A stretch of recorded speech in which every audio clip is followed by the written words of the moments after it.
Hello everyone, कैसे हैं आप लोग। मैं कबीर राय पब्लिकेशन की सामान्य ज्ञान श्रृंखला में आपका स्वागत करता हूं। सामान्य ज्ञान जो कि हर तरह के एग्जाम्स के लिए बहुत जरूरी है, चाहे आप कांस्टेबल की तैयारी कर रहे हो, पुलिस कांस्टेबल की तैयारी कर रहे हो, चाहे आप पटवारी भर्ती परीक्षा की तैयारी कर रहे हो, चाहे आप किसी और एग्जाम्स की तैयारी कर रहे हो। सामान्य ज्ञान का ज्ञान होना बहुत जरूरी है और इसी को ध्यान में रखते हुए राय पब्लिकेशन के माध्यम से हम आपके लिए लेकर आए हैं कुछ ऐसे सवाल जो आपके सामान्य ज्ञान को और भी ज्यादा बढ़ाने वाले हैं। तो चलिए चलते हैं तैयारी की तरफ। पहला सवाल आपकी स्क्रीन पर, जैसा कि आप देख पा रहे हैं, 11 जून 2020 को भारतीय रेलवे ने पहली डबल कंटेनर ट्रेन का सफल संचालन किन रेलवे स्टेशनों के मध्य किया है? और आपके ऑप्शंस स्क्रीन पर ये रहे। ऑप्शन नंबर 1 पालनपुर और बोटाद के बीच, ऑप्शन नंबर 2 अहमदाबाद और भुज के बीच, ऑप्शन नंबर 3 अहमदाबाद और सूरत के बीच, ऑप्शन नंबर 4 सूरत और भुज के बीच।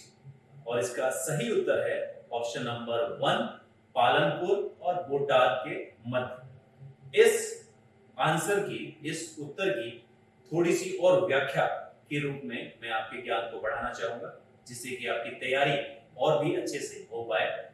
11 जून 2020 को भारतीय रेलवे ने पहली डबल कंटेनर ट्रेन के सफल संचालन पर एक नया विश्व इतिहास स्थापित करके एक मानदंड बनाया है।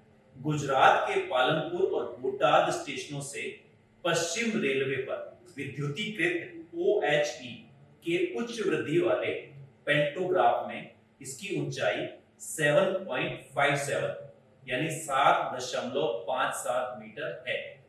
ध्यान दीजिएगा, इस व्याख्या में एक शब्द आया है पेंटोग्राफ। ये क्या है पेंटोग्राफ? पेंटोग्राफ एक ऐसा उपकरण है जो ओवरहेड टेंशन तार के जरिए बिजली इकट्ठा करने के लिए इलेक्ट्रिक ट्रेन की छत पर चढ़ता है। और कुछ लाइनें, कुछ चीजें नोट करने वाली है जो आप खासतौर से देखिएगा।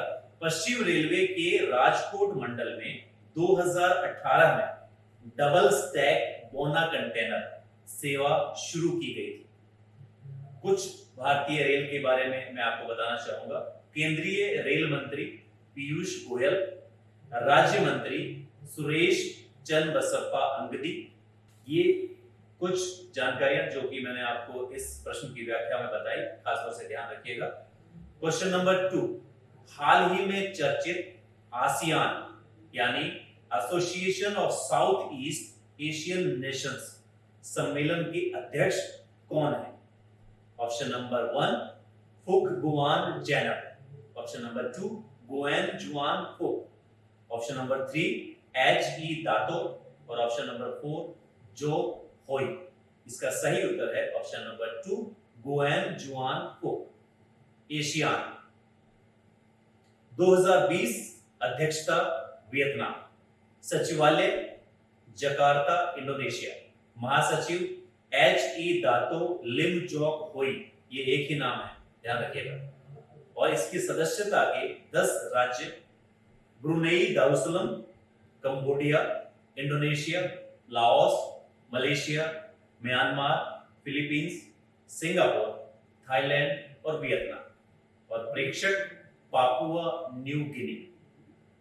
क्वेश्चन नंबर 3, विपणन वर्ष 2020-21 में भारत का कौन सा राज्य सबसे बड़ा गेहूं खरीदकर्ता बन गया है?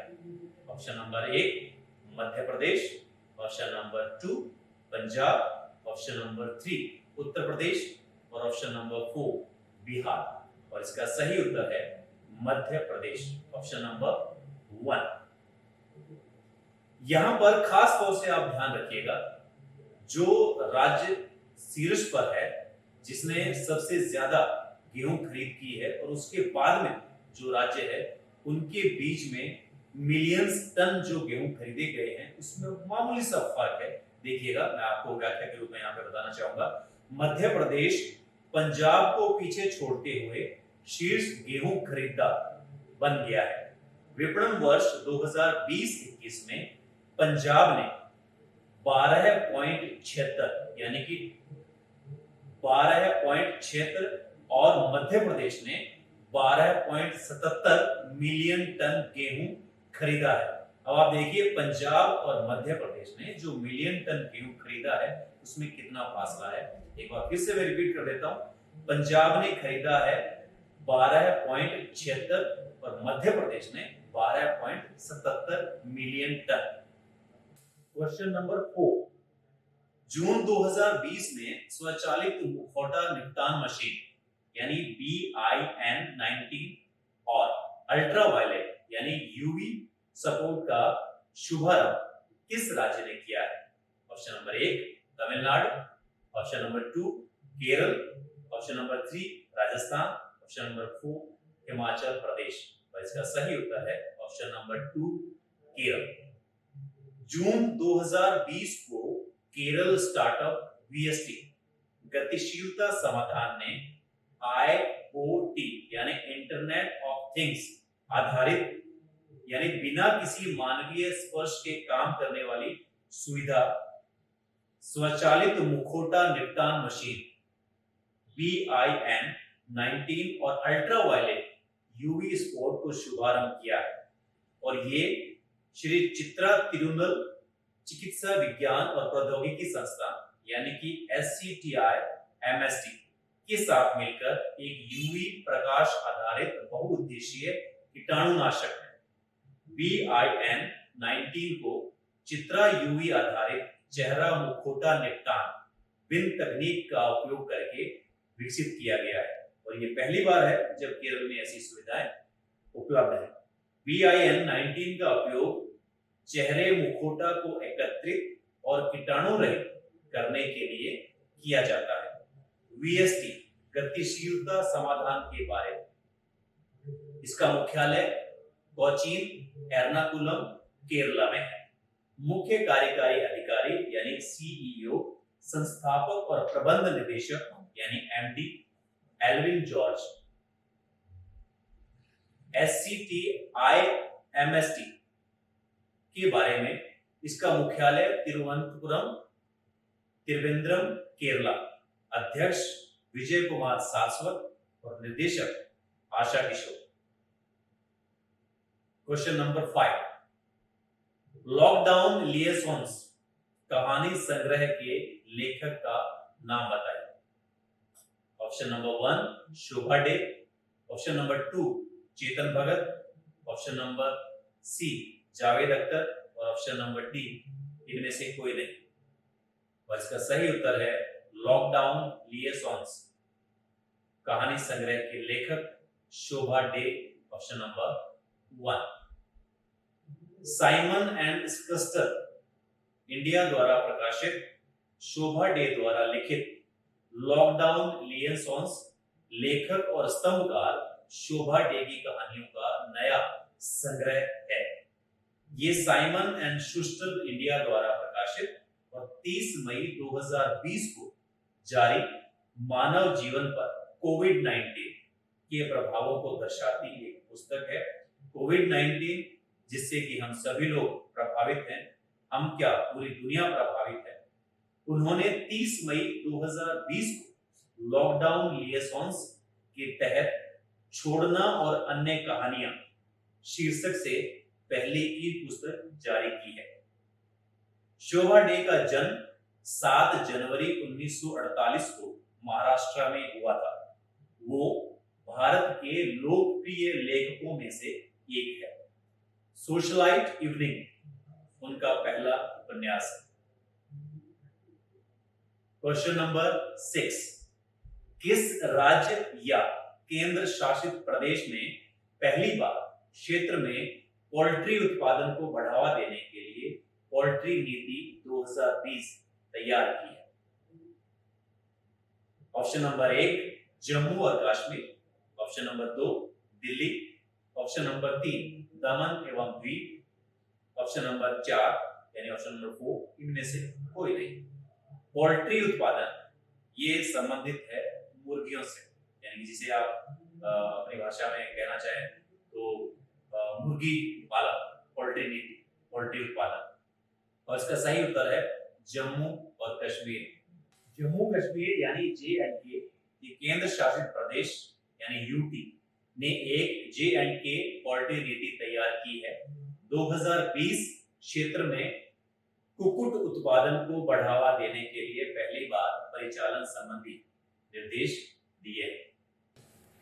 क्वेश्चन नंबर 7, वित्त मंत्री निर्मला सीतारमण की अध्यक्षता में 40वीं जीएसटी परिषद की बैठक हाल ही में हुई थी।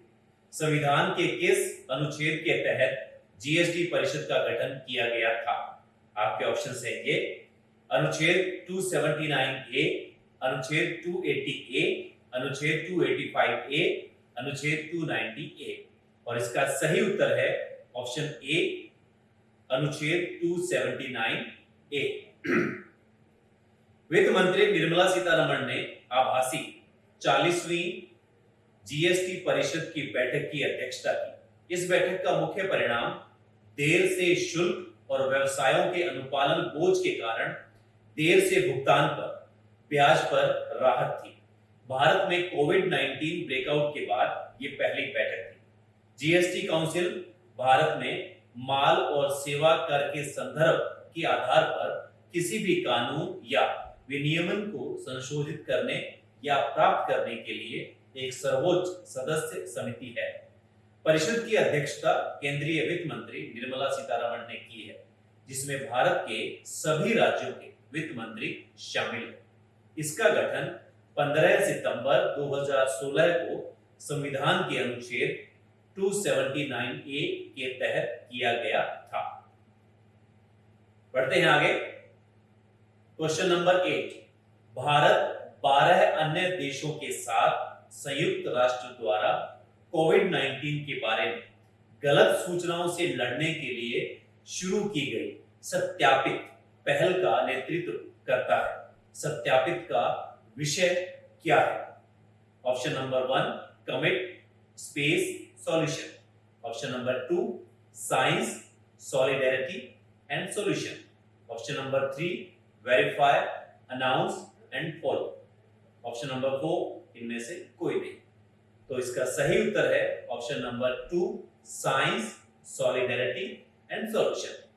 आधारित सटीक जानकारी के साथ कोविड-19 के बारे में गलत सूचना के प्रसार से लड़ने के लिए भारत 21 मई 2020 को संयुक्त राष्ट्र द्वारा शुरू की गई सत्यापित पहल का नेतृत्व करता है। इस पहल का नेतृत्व संयुक्त राष्ट्र के वैश्विक संचार विभाग यानी डीजीसी ने डिजिटल अंतरिक्ष में कोविड-19 के बारे में तथ्य प्रदान करने के उद्देश्य से किया है।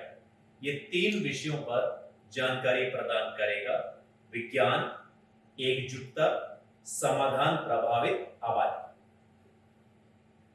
क्वेश्चन नंबर 9, निम्नलिखित में से किसे सिस्टम वाइड महत्वपूर्ण भुगतान प्रणाली यानी स्वाइप्स के रूप में नामित किया गया था? आपके ऑप्शन है option number 1 NPCI, option number 2 DPDC, option number 3 DRDO और ऑप्शन नंबर 4 एसीपीएम। और इसका सही उत्तर है ऑप्शन नंबर 1 एनपीसीआई। भारत के केंद्रीय बैंक भारतीय रिजर्व बैंक यानी आरबीआई ने भुगतान संरचना की सुरक्षा और स्थिरता सुनिश्चित करने के उद्देश्य से वित्तीय बाजार अवसंरचना यानी कि एफएमआई और खुदरा भुगतान प्रणाली यानी आरपीएस की निगरानी संरचना में कुछ बदलाव किए हैं। नया ढांचा एनपीसीआई यानी national payments corporation of India और नेशनल इलेक्ट्रॉनिक्स फंड्स ट्रांसफर यानी एनईएफटी का इलाज करता है। इसके अलावा एनपीसीआई को सिस्टम वाइड महत्वपूर्ण भुगतान प्रणाली यानी स्वाइप्स के रूप में भी नामित किया गया है। Question number 10, corporate insolvency resolution and liquidation प्रक्रिया के लिए आईबीबीआई द्वारा बनाई गई समिति की अध्यक्षता कौन करता है? Option number 1 Uday Kotak, option number 2 B Birla, option number 3 Ajay Singh, option number 4 Anil Ambani. और इसका सही उत्तर है option number 1 Uday Kotak. Insolvency and Bankruptcy Board of India IBBI की सलाहकार समिति विनियमन 2017 के विनियमन 3 के अनुसरण में IBBI बोर्ड ने 4 नए सदस्यों को शामिल कर corporate insolvency resolution and liquidation प्रक्रिया पर एक सलाहकार समिति का पुनर्गठन किया है। अगस्त 2017 में गठित नई 14 सदस्यीय समिति की अध्यक्षता कोटक महिंद्रा बैंक के कार्यकारी उपाध्यक्ष और प्रबंध निदेशक उदय कोटक करेंगे। और ये थे आज के हमारे 10 महत्वपूर्ण प्रश्न जिनकी तैयारी हमने आपको इस वीडियो के माध्यम से करवाई।